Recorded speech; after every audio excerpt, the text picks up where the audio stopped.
Hi, I'm Rory, and with me, as always, is Ken. How you doing, Ken? Exceptionally well. Thanks for asking, Rory. So grateful to be here. You have joined us for episode 214 of the Counselling Tutor Podcast. Today, we are going to be having three different topics, starting off with our counselling foundations, where we revisit one of the important stones that form the foundations of a counselling practice. And today, we're looking at the skill of questioning, something that I see misused again and again. And I'm going to actually put an extra word in there, the skill of appropriate questioning. I'm going to put it, Rory. Yes, And then we go appropriate. on to focus on self, where we recognize that you are the heart that beats within the center of your practice. In order for us to be there for our clients in our practice, we need to look after ourselves. And today we're going to be speaking about leaving client material behind. When the client leaves the room, is there something that sticks with us that we take into our own lives? And then we go into practice matters, where we dip our toe into what we may come across in our practice, in the professional day-to-day running of a counseling practice. And that can be a client presentation or something regarding how we run our practice. And today, I think really interesting, we're looking at social media etiquette. What are we leaving behind in terms of a footprint on social media? How are we conducting ourselves on social media? Even if it's in our private life, can it come on and kind of influence our practice in some way? And Rory, you met up with James Taylor, who did a lecture for us on this topic, and we're going to be diving into that. But we start off with those very important foundations, where today we're looking at the skill of questioning. Can I ask you a question, Rory? Go ahead. What do you know about the skill of questioning? Why do you ask? Notice all the questions going backwards and forwards. Yes. Well, I think it's interesting, and I'd like to pick up what you said at the top of the piece about it being appropriate questioning. You know, we both taught, Ken, and we both have very fond memories, maybe at level 2, of watching, foundation students, new students, use questioning, and sometimes it looks more like a police interview than it does a counselling session. And the key thing here is appropriate. And I think what I'd also observe is that different modalities of therapy have different questioning strategies. So in person-centered therapy, it's generally accepted. And there may be people who have differing opinions on this, so I'll acknowledge this. But we only use questions to clarify our understanding. In other words, when we're not sure of what a client is saying, so for instance, someone might say, well, she said that, and you may say, I hear you say she said that, but I just wonder who she is so I could understand that. It's to clarify it so that you're in pace, you're in step with the client, as opposed to using something maybe called Socratic questioning, where you're asking the client questions to readjust their thinking. And I think it's a bit of a skill, because I guess in our society, we are used to questioning in everyday life, aren't we, Kim? We are. It is an interesting one here. And I think as many therapists as there are that many ways of looking at how appropriate questions are used. So I think that, and I'm going to speak from a person-centered perspective here. You know, you mentioned, Rory, that questions are only used within person-centered therapy to, I guess, align our frame of reference. So the whole concept here is that in person-centered therapy, you kind of going to step in as best you can to the client's frame of reference and see through their eyes what they're experiencing it, and then communicate that back. And it's only when we kind of become misaligned that we might ask a question to realign ourselves. But I still think, even with that definition, it is misused and misunderstood often. And I'm talking about from my perspective of how I view them. So I'll give you an example. You mentioned at the top, Rory, and then she said, so it may be a conversation. I went to the market with my mum and my sister, and then she really made me angry because she said blah, blah, blah. Well, who made you angry, the mum or the sister? So you may then go in and say, you know, I hear you say that she made you really angry. In this context, who is the she? And then my mother made me really angry. Oh, okay, now my frame of reference is aligned with you. I know we're talking about the mother. Yes. So there, I guess it kind of makes sense. But there's another area. And again, it's about us clarifying our perception.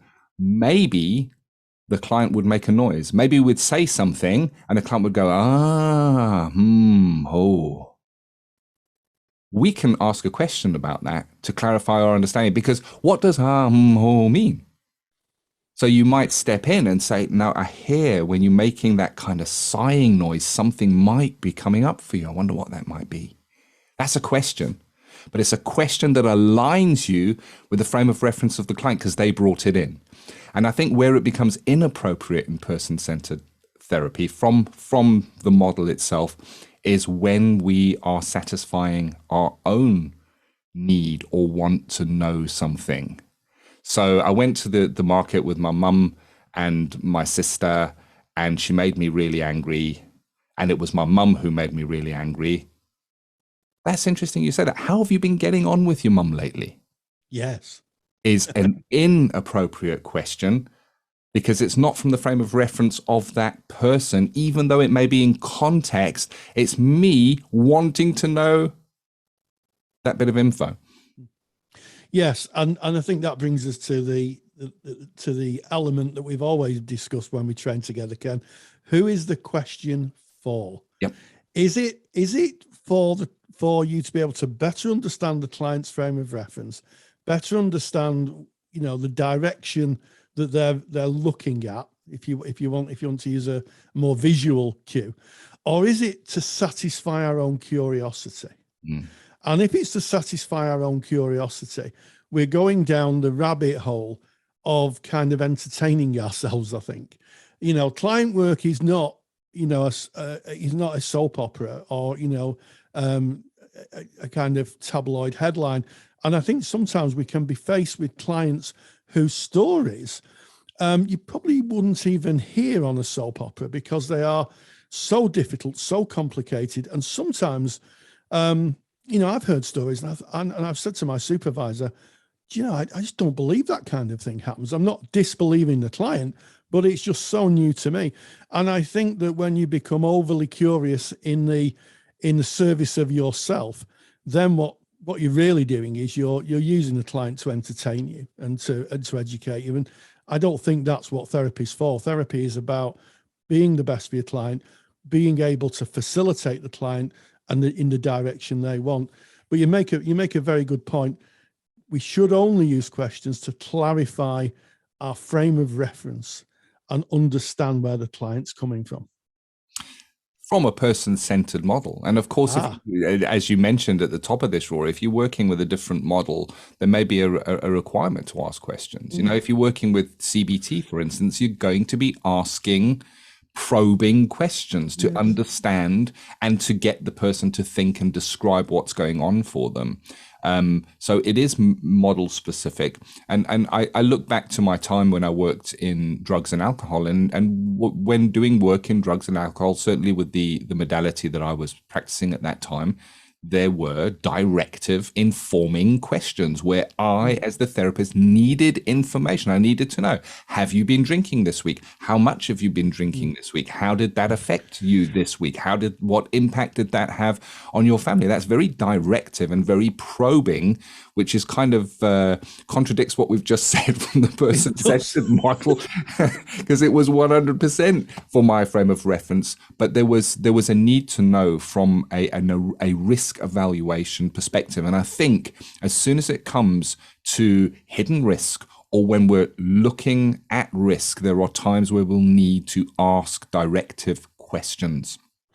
Well, here we go, Ken, because what's happening is that when you're assessing risk, you're stepping out of the modality. Yeah. What you're doing is you're doing a different piece of work.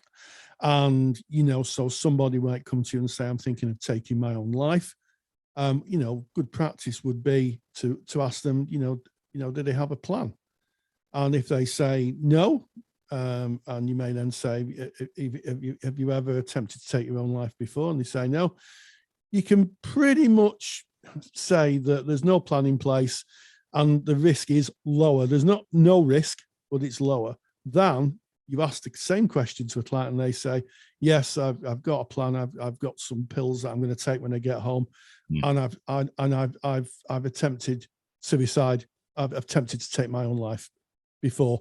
That ramps the risk up. So there are certain times where we have to use questions, and you know what I think this is. I think this is being part of a contemporary clinical practice.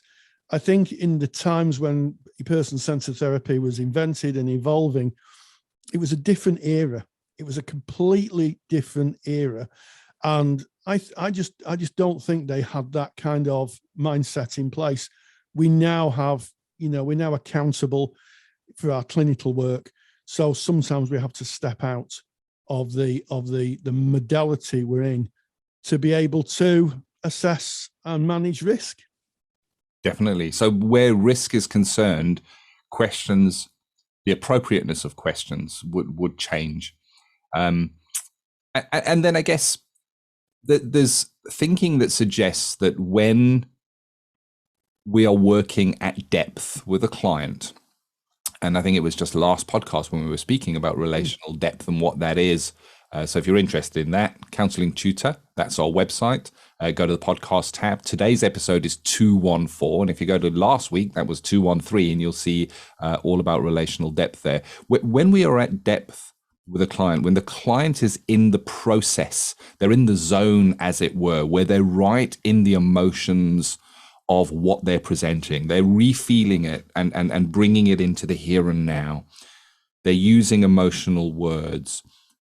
When we ask a question, it can take the person away from that feeling into a thinking. It can move from I'm feeling to a cognitive process. Oh, hold on, let me think about that. And it can pull somebody out of the depth of the emotion of the presentation. So that's one of the things we need to be mindful of if we are using any kind of questions. And the questions that for me, which are inappropriate, are things like, have you tried, insert whatever you like here? Have you thought about blah, blah, blah? Have they ever? Could you not have? Those are the kind of questions that don't serve, other than to get the person to think about something and come away from the emotion that they're experiencing at that moment. And we're not there to rescue, specifically not if you're working from a person-centered model. You're not there to rescue. So we're not there to say, have you tried? Yes, absolutely, Ken. And I think we talked a lot about person-centered therapy. Yeah. And we have to acknowledge there's other therapies. And certainly in cognitive behavioral therapy, there's a tradition of what's called Socratic questions, which I believe comes from the philosopher Socrates, who basically said, I know nothing. He said, I know nothing. And the way I find out is by asking questions. And I think, interestingly, in CBT, it's a deliberate questioning strategy is built into it.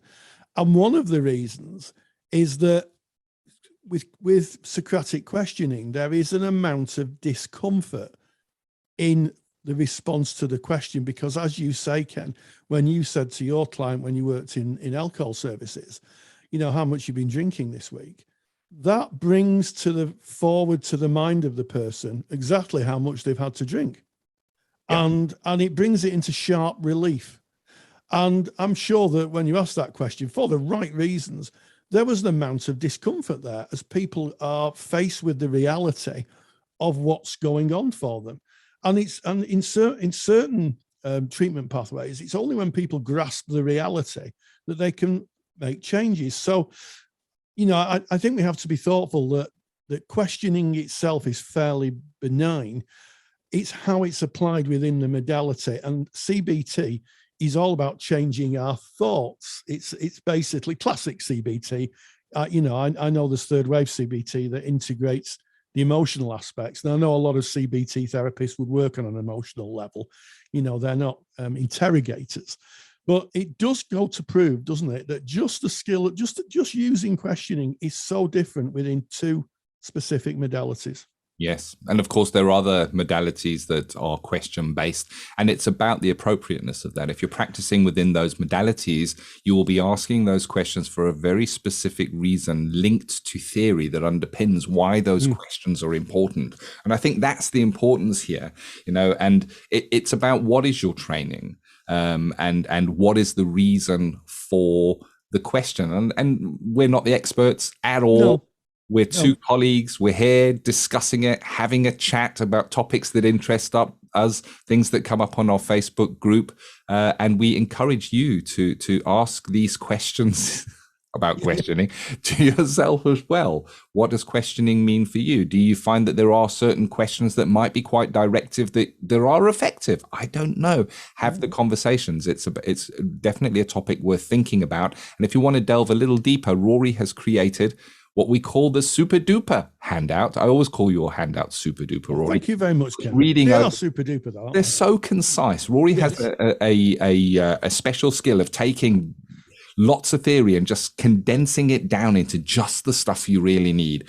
And the handout is called Appropriate Use of Questions. It's available free of charge from counsellingtutor.com. Click on the podcasts tab, go to today's episode 214. There it is in the page. You can download Appropriate Use of Questions handout. Maybe use it with your peers if you're training. Stimulate a conversation about questioning. Absolutely. And talking about peers, you've alluded to, of course, our Facebook page. If you want to join our Facebook community, if you go to Facebook, type in Counselling Tutor, you'll find us. We're a closed group. Knock on the door and our caring, lovely moderation team will let you in and join the party with hundreds and thousands of like-minded people, students. There are qualified colleagues, supervisors, and also a lot of counselling lecturers in there, all talking about the world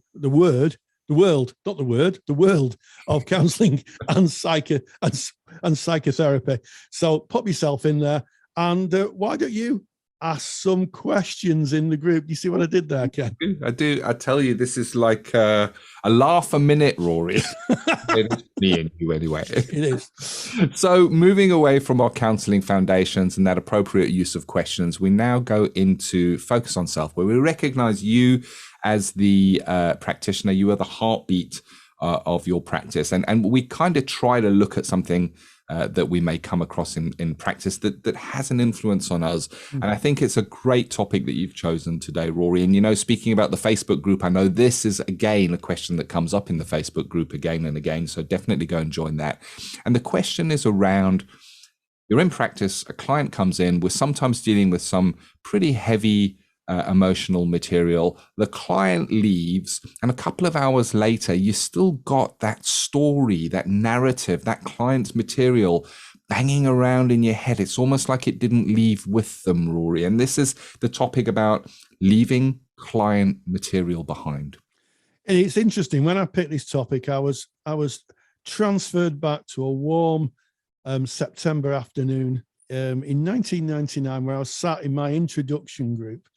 And this question came up. We're all doing the introduction to counselling. It was at the time I did it, it was a 6-week course. It's a 10-week course now.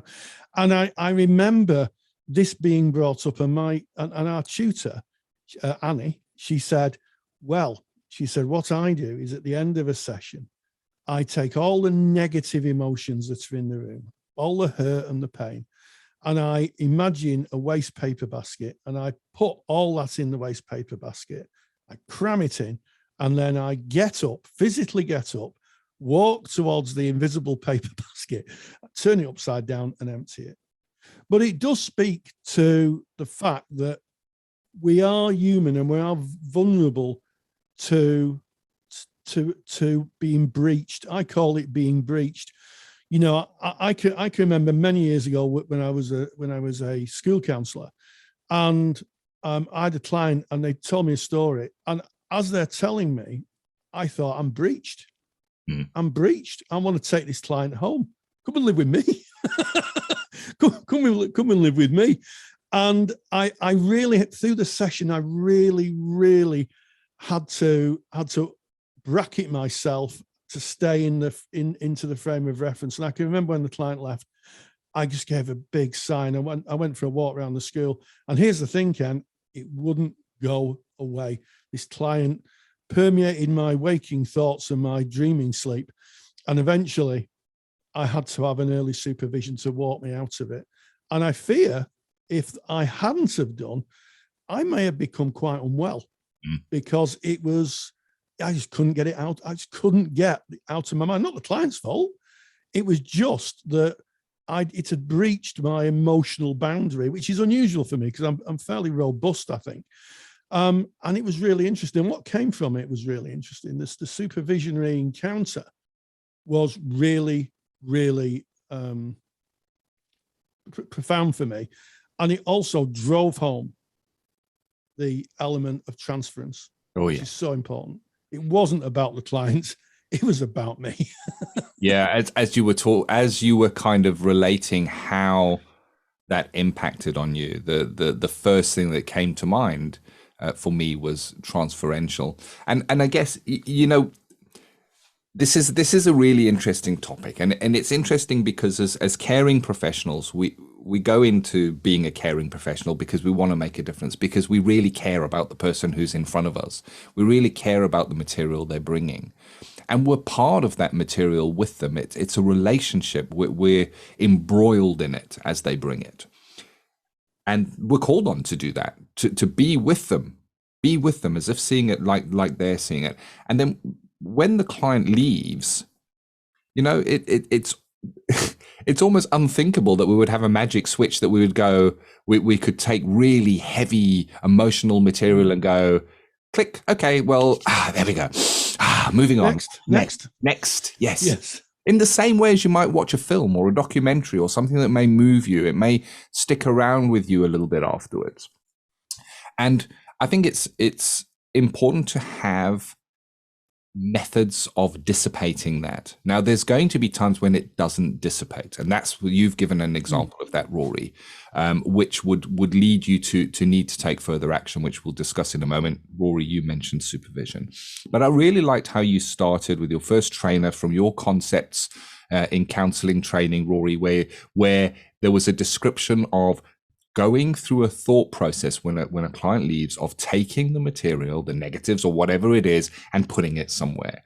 And that may seem ritualistic, but I understand what's behind that. There is a process of, I'm putting this aside now. It's not mine. This is not my stuff. I share that journey with the client, but it's not my stuff. And as the client leaves, I can put it one side. I can lock it away or put it in that waste paper basket and get rid of that. And it's whatever works for you.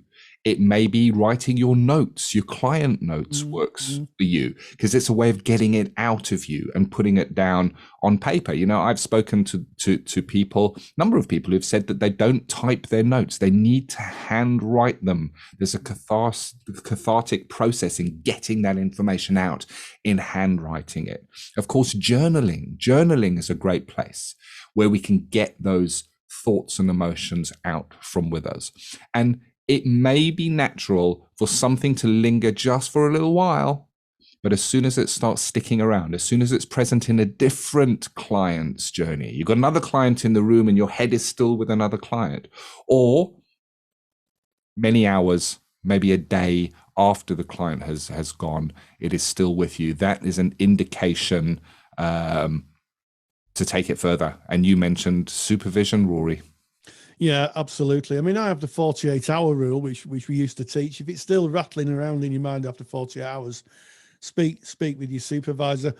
But I also think it speaks to something else, and it's a bit of an inconvenient truth, I think, in our profession, is that you have to be reasonably emotionally robust to do the work we do.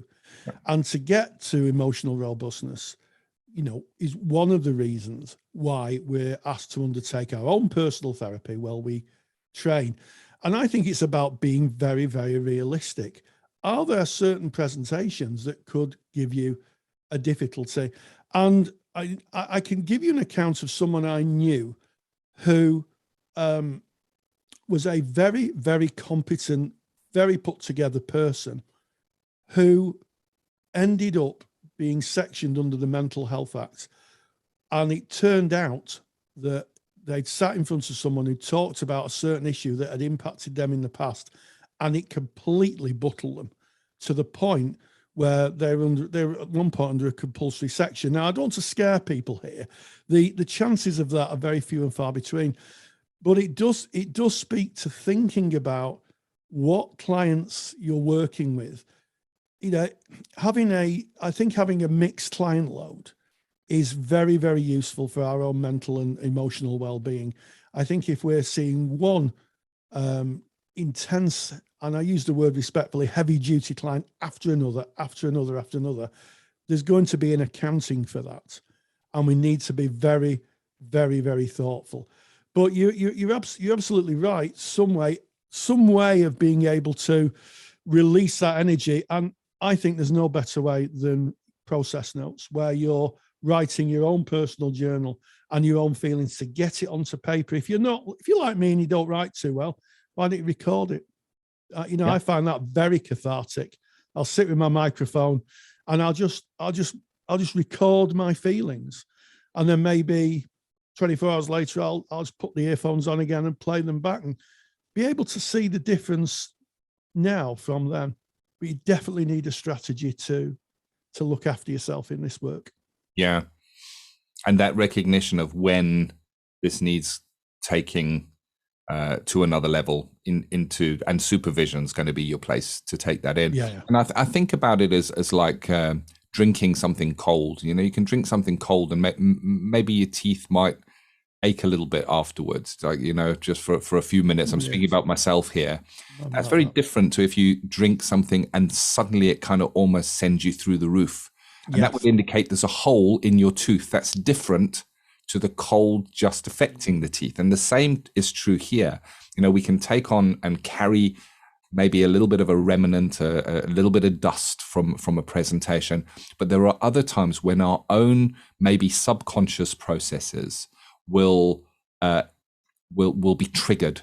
It's that hole in the tooth. And that's what happened to you, Rory, when you were saying this person within the session, you were already in I want to take this person home with me and look after them. I want to nurture and care. I want to rescue this person already. And I'm sure that in that moment, alarm bells were going off where you were going, what, what's going on here then? It was one phrase, and I won't mention the phrase. It was one phrase that this person, and even thinking about it now, I can still feel the emotion rising in me. And it was just one. It was at the end of the session, and the client was summing up where they are, and they used one phrase innocently through a phrasing, and I just thought, that's it, I've gone. Yes. Now, when you say that emotion, that you could feel the emotions rise up in you. Looking back on this now, whose emotions were those that were rising up in you? Well, as I work through in supervision, I'm a father. I'm now a grandfather. I was a father at the time. They were my fatherly emotions. I wanted to give the same care to this client as I gave to my daughter, and it was a very confusing. And to be honest, Ken, for a short time, I felt a little bit ashamed. I was lecturing counselling, and I was going around with the wrong-headed view of, well, I should know about this kind of stuff. I'm always saying this to students. Very different telling a dry theory to actually experiencing it. And actually having experienced it, it was really useful then to share the general idea with students. And they said, well, I'm not on my own. And indeed with other practitioners, I'm not on my own. It's not weird to think like that. Of course it's not. You're human, you care. That's going to happen. Yeah. And kind of just full circling it now, that question I asked you of whose emotions was it that was arising, you've kind of owned them. They were your 100% your emotions, not the client's. And when it is the client stuff that stays with us for a little while, it will dissipate. It will go away because it's theirs. And we've just held it. We've just held our hands out to hold it just for a few moments. But when it sticks around, it's not their stuff. It's ours. We may taint it with their story and project onto them the feelings we're feeling, but it's usually our stuff that's been triggered. Good supervision is going to get to the root of that. It's going to identify that hole in the tooth that's caused you to jump out of your seat when the nerve is twitched, and hopefully start working on filling that out. And I'm glad you shared that, Rory, and I'm sure you're a richer therapist for it, a better supervisor for it, for experiencing it yourself. You know, we hear about these topics, and but they're real. They happen, and it's about when they do, what do we do? So there we are. There we have it. That's focus on self, leaving client material behind. Yes, indeed. And as we leave that client material behind, we move to Practice Matters. And of course, the interview with James Taylor on social media etiquette. Social media is, in fact, in all our lives, it permeates everything. Tweet, Facebook, the myriad of different platforms that people can express themselves on. And in fact, sometimes we get kind of overwhelmed with it, and we may tweet or say things that we get later. James Taylor has given a great lecture for our Counsellor CSR library and the CPD library on social media etiquette, and I caught up with him to ask him what are the things we have to be thoughtful of, and this is what he had to say. And we welcome James Taylor, who is one of our Facebook moderators, keeping our Facebook page safe and respectful and informative. So, James, thank you so much for joining us. Hi, Rory. Thanks for inviting me. It's a pleasure, and I'm sure there's lots of people who know you from your Top Tips Tuesday on our Facebook page, and you're a very vibrant contributor to Facebook. And today we're talking about being respectful on social media, and I think we've all seen social media posts on different sites where we've taken a deep intake of breath sometimes. And my question to you is why is it as therapists we need to think and be respectful on social media? I think that's a fantastic question, and I think the answer is potentially huge. We are potentially looked at not as people. We are potentially looked at as therapists and only therapists, and we don't have any sort of form of views or life outside the room. A bit like when you go to the dentist. You don't think the dentist does anything else apart from being a dentist. Well, with social media, if people know this about us and we are not so careful with how we phrase things before we press post, not only can it cause upset to somebody else, but it can cause a ripple in the waters about our profession in general. And even if you delete it, someone could have screenshotted the comment, so it's there forevermore. So it has huge repercussions, not only for yourself, for your practice, for your membership, for the community as a whole. So I always think it's a good idea just to have another reread before you press post. Yes, I think that's true. And I think that social media, depending on what social media platform you use, it's so accessible. You could access it from your mobile phone, your computer, even your TV in some cases. And I'll taking up the point of the fact that, when we post as therapists, we're actually to some extent representing the profession. Yes, absolutely. Yeah. And that kind of puts it in a different light. We're not really posting as ourselves, we're posting in terms of the profession. And I guess sometimes that immediacy can lead us down the rabbit hole of maybe posting questions about clients. I know that one of the things we were very careful of in on our Facebook page, the Counselling Tutor Facebook page, is helping those who are members not to post information that could identify their clients. Yeah, that's a huge no-no. It's good to ask questions for clarification. Has anyone got any advice over reading material for anxiety? Anyone can suggest any courses for this or for that, but to script a question in a way where anyone can identify anyone is a huge no-no. Yeah. And what are the other dangers of asking questions about client presentation on a social media page? Well, you can't control what some of the answers might be that come in from some of the other people. or some of the replies, or not counselling tutor at all, but elsewhere you get the trolls, you get these kind of unkind comments coming in from a whole variety of different sources. So it can really escalate quite quick. Yeah, absolutely. And also there's the veracity of the information that's supplied. When you're posting on a social media page, you don't really know who's answering you, do you? No, you're potentially, and it's dependent on how big your social media presence is, you can potentially be in view of thousands and thousands, if not more, people. Yeah, absolutely. I mean, I think we got 50,000 or more at the time, many thousands of people on our Facebook page. And when the danger of asking certainly clinical questions is quite dangerous. What would your view be on the dangers of taking the responses from a clinical question asked about a client and putting them into practice, having got them off a Facebook page? I think there's a few dangers. I think, you're only getting a snapshot, maybe a paragraph of information and running with it. And I think it's dangerous to try and apply a paragraph of information with a human being you're working with. I think that's a big one. Also, as well, you don't know in what context that information is coming from. If it's accurate, is it just the person's perception who was posting it? Is it accurate? Is there an agenda? I think sometimes I prefer to be on more firmer footing, really, myself.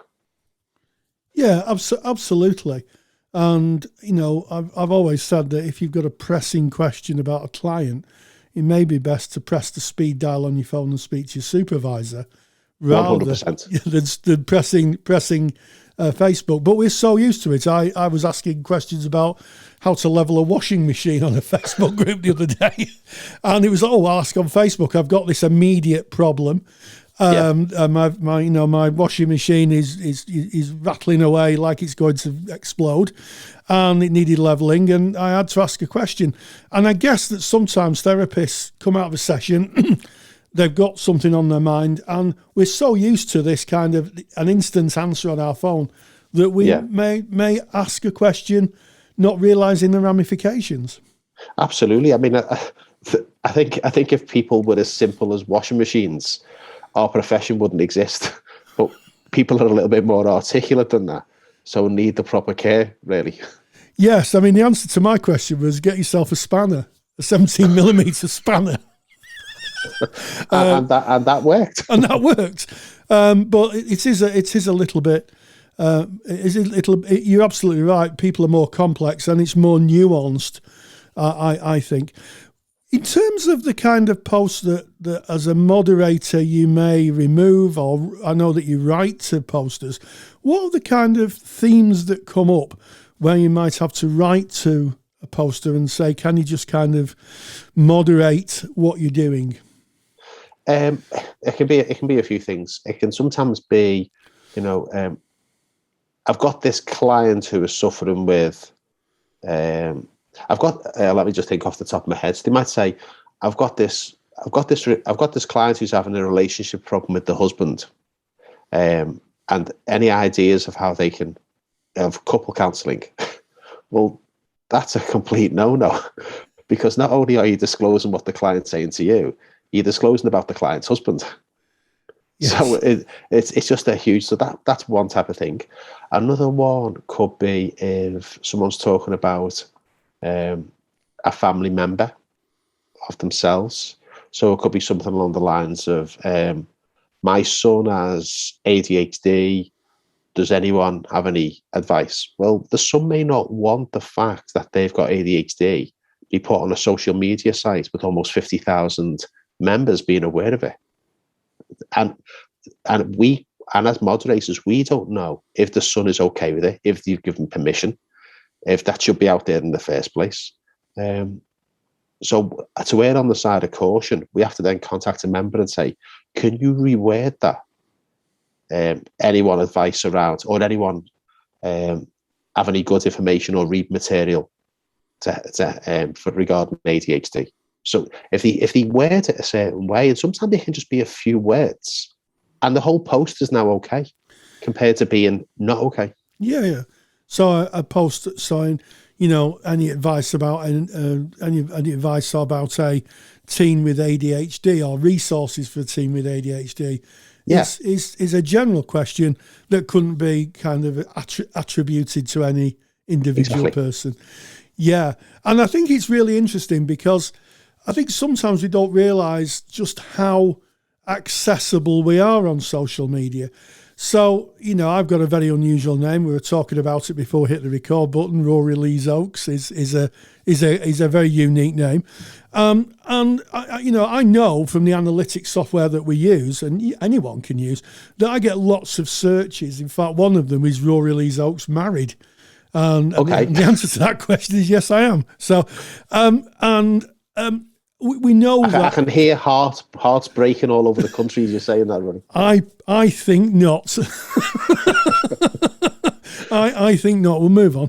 And I think that we know that sometimes clients may search for their therapists. When I first started in counselling, social media didn't exist. I sound like a dinosaur. Very few people had the internet and only a few people had a mobile phone. And I'm talking 1999. It's not that long ago. Nowadays, you can literally find everything about anybody. And I think that, clients will search for their therapist, won't they? Yeah, they will be. And it's not done out of malice in any way. It might just be, I just want to check this person out. I want to see what they're interested in. I want to see a picture of them. If their profile presence doesn't have a profile picture, you might go searching for one. Well, you've got quite a unique name. I've got quite a common name because mine's James Taylor. Yeah. So what comes up when people search for me is normally the American singer. Yes. But I think it's important. I was speaking about this on one of the videos that I did for Counselling Tutor, on one of the little Top Tip Tuesdays that I did about your social media presence. And I think the example I gave was, if you had a Facebook profile, for instance, and you only use that to post the pictures of when you're out with friends in the pub having a drink, and you don't use it for nothing else. And if that Facebook profile is quite open, if a client were to find you, they may think you've got a drinking problem. Yes.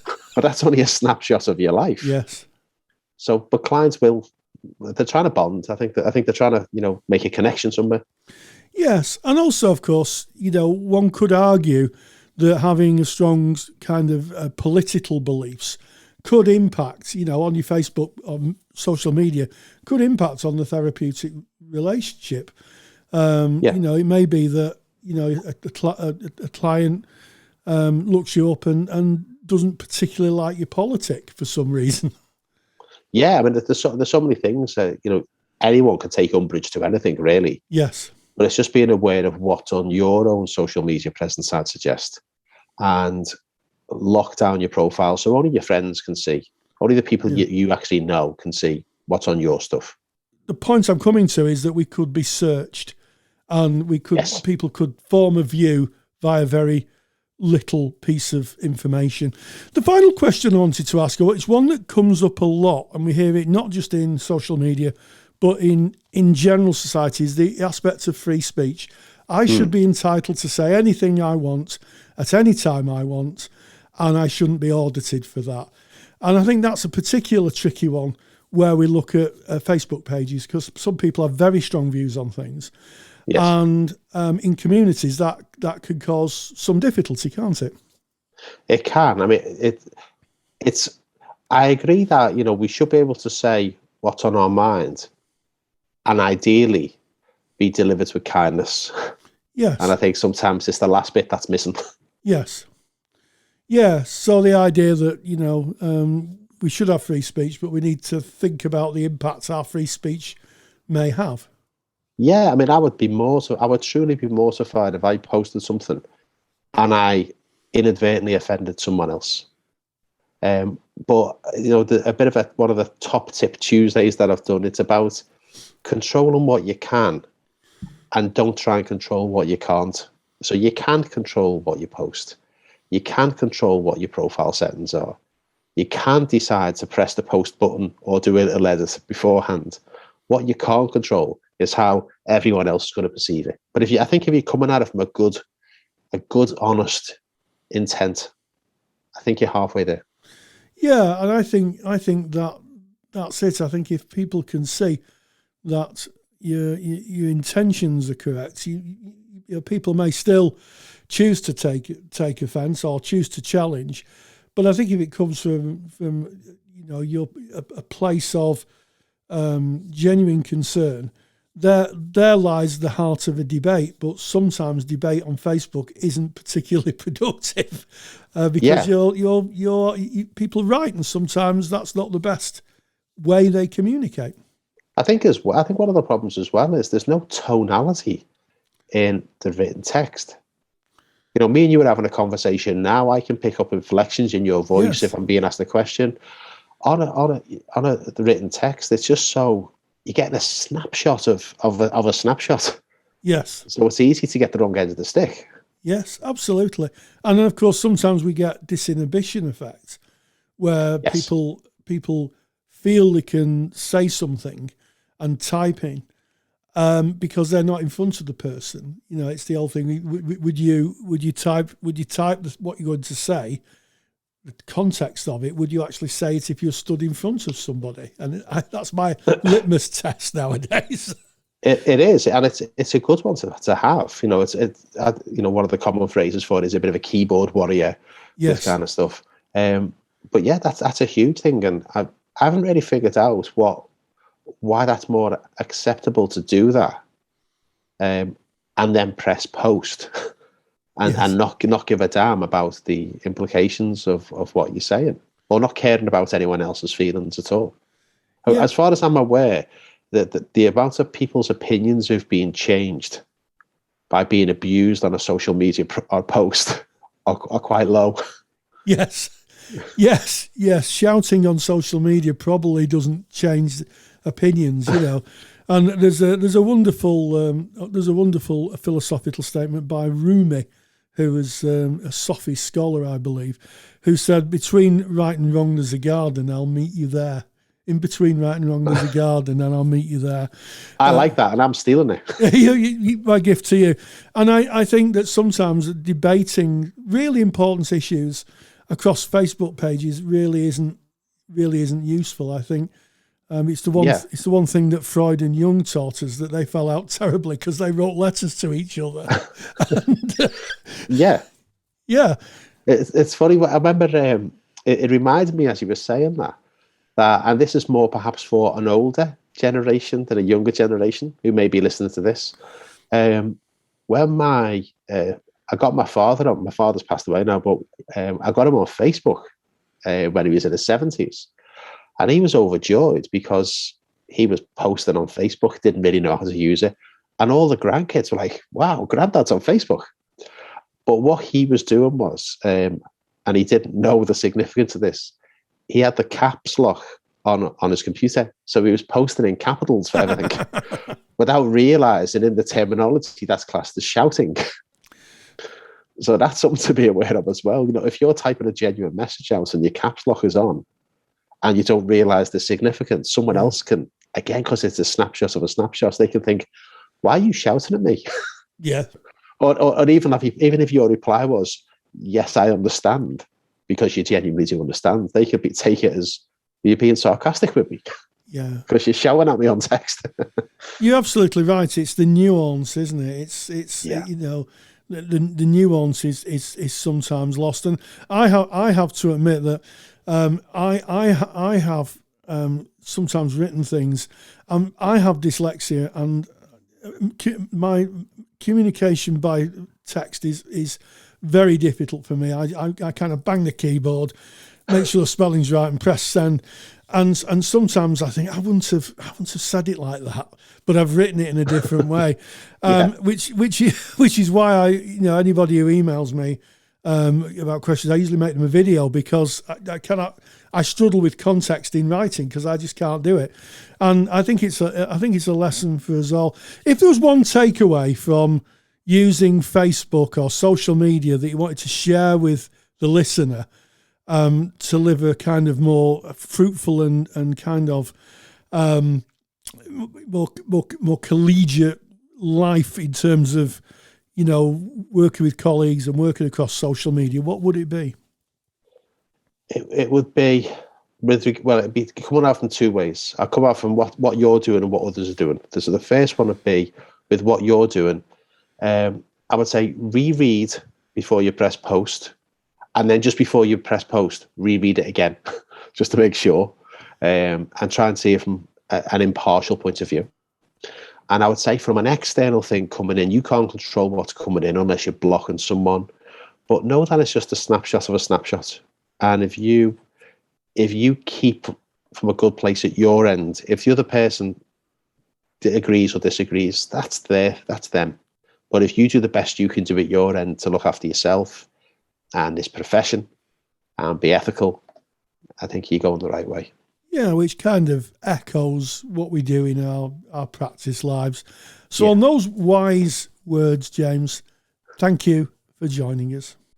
Big thank you to James Taylor for that information. Thank you to you, Rory, for hosting that interview and for sharing that information with us. Really important information. And I think it's also just worth doing a special mention for Charlie Nage, who is our main moderator in our social media platform. That's the Facebook group for Counselling Tutor, who was instrumental in writing this lecture. It was actually written by Charlie Nage, and it was, of course, delivered beautifully by James Taylor. And if you're interested in seeing that lecture, you can do so by going to our Counsellor CPD library, if you are a member, or if you're a student, that lecture is also available in the Counselling Study Resource Library as well. If you're not a member of either of those, you can get more information at counsellingtutor.com on how to become a member, and you can have a look and see if that would be a fit for you. Well, that wraps up this podcast. We started off with counselling foundations and the skill of questioning. We looked at focus on self, leaving client material behind and making sure that we are emotionally well and can be engaged with our lives after we've listened and been involved in other people's lives. And finally, that wonderful interview with James Taylor on social media etiquette wraps us up. And as always, stay grounded and please stay safe.